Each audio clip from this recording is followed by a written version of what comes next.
Auto బోల్తా పడిన ఘటనలో తీవ్ర గాయాల పాలై మంచానికే పరిమితమైన పడాల శ్యామ్కు పద్మశాలి సంఘం సభ్యులు అండగా నిలిచారు. రాజన్న సిరిసిల్ల జిల్లా రుద్రంగి మండల కేంద్రానికి చెందిన పడాల శ్యామ్ అనే వ్యక్తి గత వారం రోజుల క్రితం ఆటో బోల్తా పడిన ఘటనలో తీవ్ర గాయాల పాలై మంచానికే పరిమితమైన విషయం తెలుసుకున్న పద్మశాలి సంఘం సభ్యులు 61,000 రూపాయల ఆర్థిక సాయం అందజేశారు.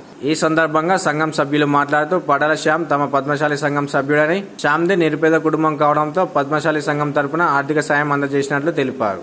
శ్యామ్ కుటుంబానికి పద్మశాలి సంఘం అండగా ఉంటుందని తెలిపారు.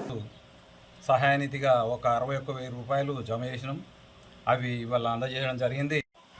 మరి ఈరోజు మన పద్మశాలి బిడ్డైనటువంటి పద్మశాలి సంఘ సభ్యుడు పడాల శ్యామ్ దురదృష్టవశాత్తు గత 2 వారాల క్రితం దుంపేట గ్రామం వద్ద ఆటో ప్రమాదవశాత్తు బోల్తపడడం జరిగింది.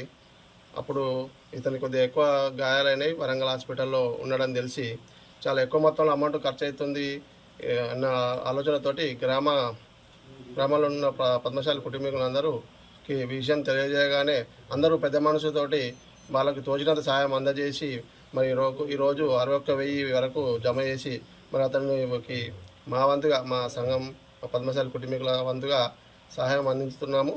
మరి ఇలాగే మరి యాక్సిడెంట్లు కాకుండా కొద్దిగా అందరూ మన వారికి పిల్లలు వాళ్ళందరినీ ఆలోచించుకుంటే కొద్దిగా యాక్సిడెంట్ కాకుండా కొద్దిగా డ్రైవింగ్ చేయాలి అని కోరుకుంటున్నాను. అలాగే